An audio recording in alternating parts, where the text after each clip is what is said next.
Well, let's go with the most important thing to state about this interview. And this is above anything else. We've been doing this for a minute, Debbie and I. And we've interviewed celebrities, we've interviewed artists, we've interviewed heads of state.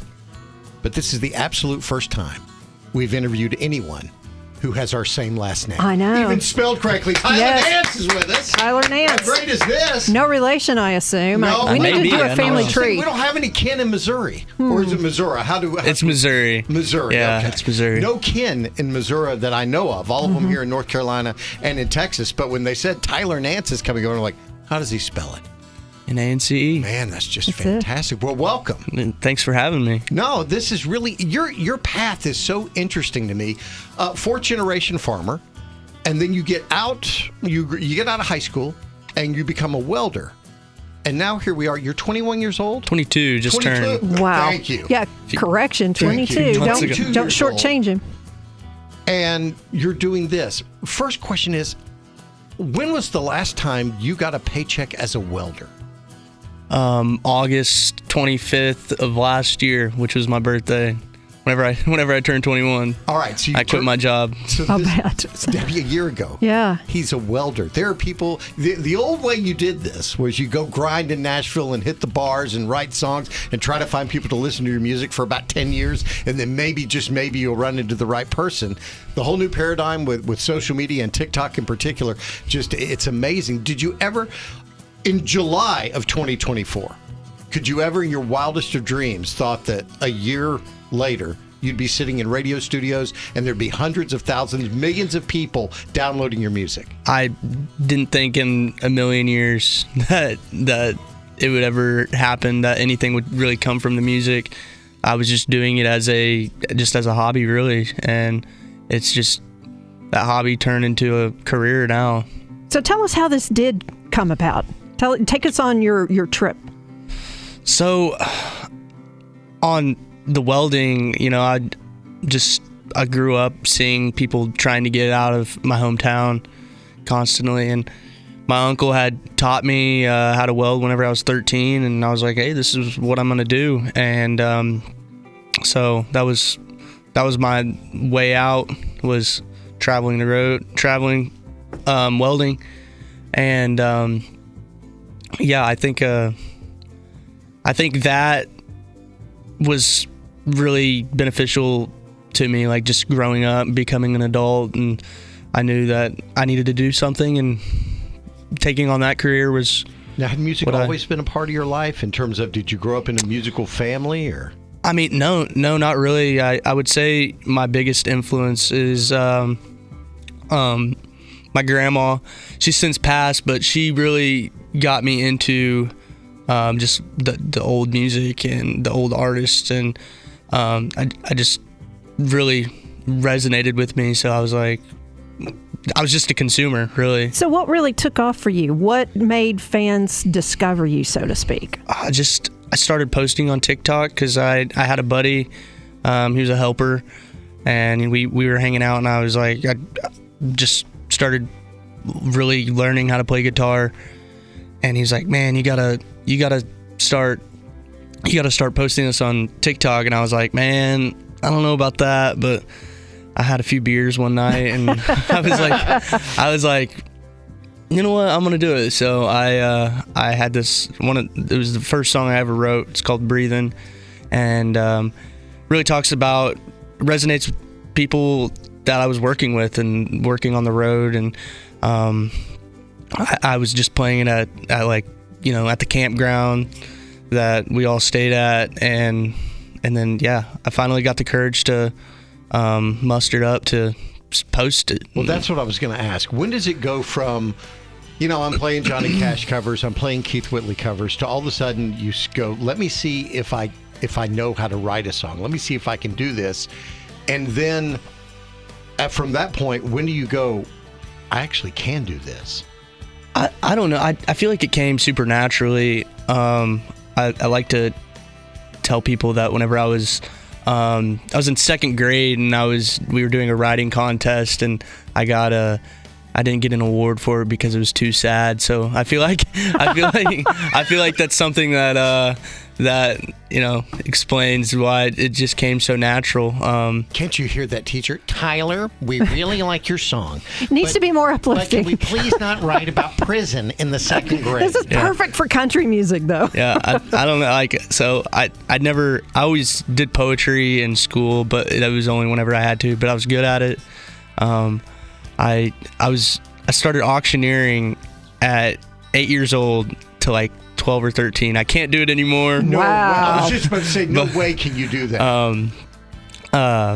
But it really like moved me into like listening to rap music, believe it or not, and just getting the rhythm and like rapping songs, and it helped me auctioneer better. It really got the tongue moving and whatnot. So that I discovered Eminem, and I read a dictionary, and I was like, just loved cool words, and so I just liked words in general, and what they meant, and really getting nerdy, and that kind of leads up to the like just writing. I felt like I had a pretty good vocabulary, not writing about the same thing that everybody else was, and I think that's what kind of pushed me out further. Maybe I don't know. Before we talk about Keeps Me Sane, I've got to ask you about this, because when I saw this today, my first instinct was, well, that's a brave choice to make for an EP or an album cover. And then I read that,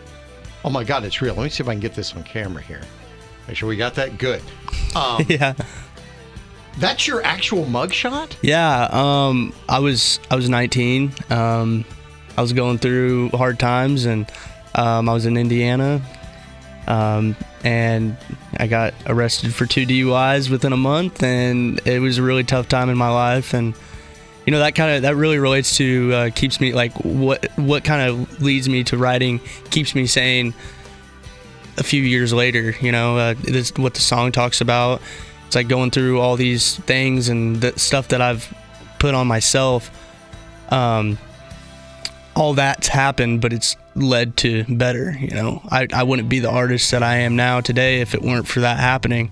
I think using that kind of just embraces who I am, instead of turning it negative, making it into a positive and writing good music. And so I tell my mom all the time, I had to do it, I probably didn't have to, but Well, I don't encourage it at all. But And what is this? We had a conversation with George Burge. I guess it's almost been 2 or 3 years ago now.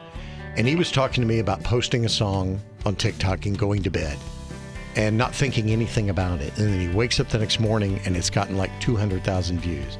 And it just went up and up and up. Keeps Me Sane just took off. yeah. Take me through that. So you get done with the song, you post it on TikTok, all right, here we go. How long does it take for it to really go bananas? And what was that like for you to watch happen? It really happened. It started off kind of slow, it feels like, in the beginning, and then like a week later it just went absolutely bonkers. And I never really expected it. You never expect a viral moment to happen. I had the reason that I quit my job, like I was talking about, was I got a publishing deal off of the first time I came to Nashville, and I recorded, and Bad News, the first song I ever put out, it blew up, and it had that like smaller scale of what Keeps Me Sane did. And so that was the same kind of thing. I went to bed not thinking anything of it, and next thing you know, I wake up and it's like 200,000 views. It's like, dang.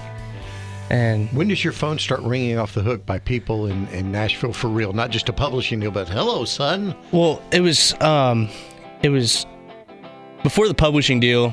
I had gotten a call from someone from Sony with the label that I'm with now, Santa Ana Alamo under Sony, and they're like, "Hey, I really like what you're doing." I didn't have any music out. All I had was the stuff I had on TikTok, and he discovered me through TikTok, and that's what led me in there. He was like, "Hey, we're gonna fly you out to Nashville to record these songs," and then with that came the viral video, and then after that came the publishing deal, and then after that I quit my job and So got 14 paid to months write. ago, this isn't even on the radar.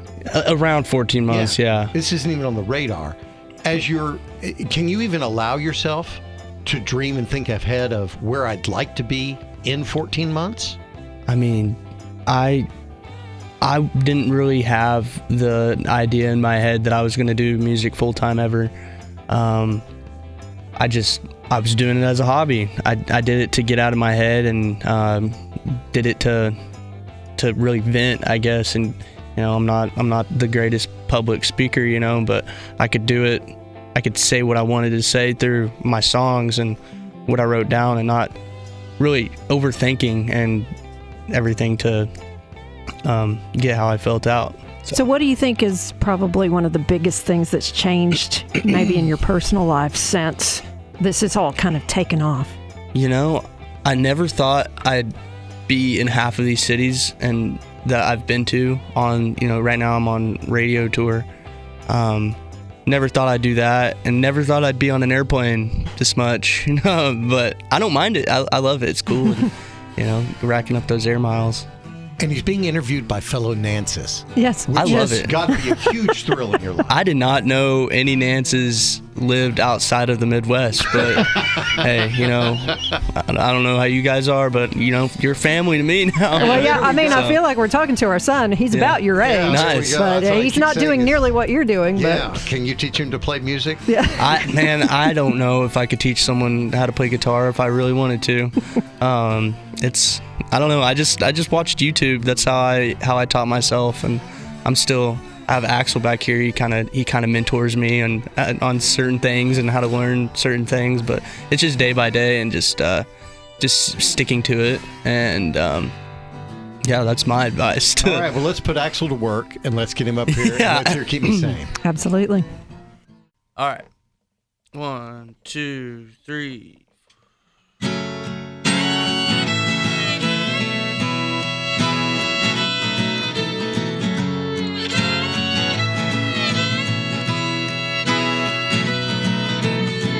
Crows are laughing while I'm drowning in the summer heat. Nick and Jack psilocybin with the maple leaves. Sugar coats an evil world in my sobriety.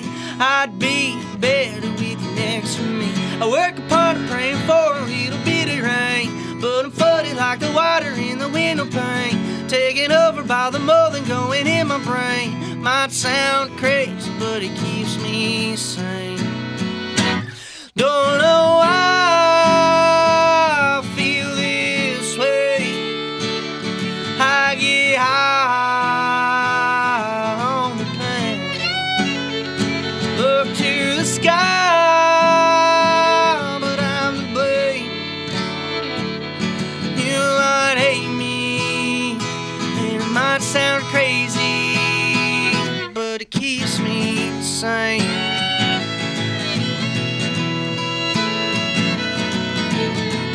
50-50, but you take the other half of me. In a world that's overtaken by the revelry, losing sleep from overthinking all the irony. Might sound crazy, but it keeps me sane. Don't know why I feel this way. I get high on the pain. Look to the sky, but I'm to blame. You might hate me, and it might sound crazy, but it keeps me sane.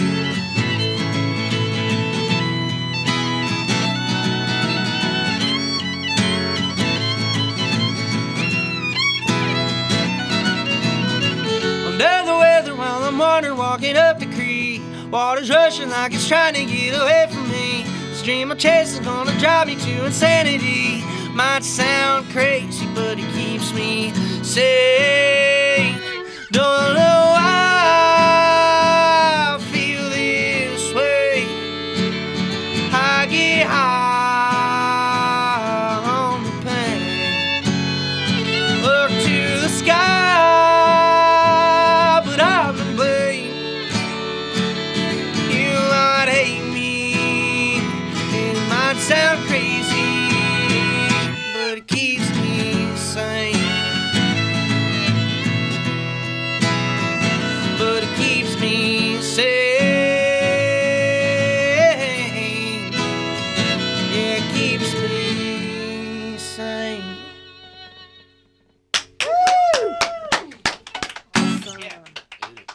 Thank you, guys.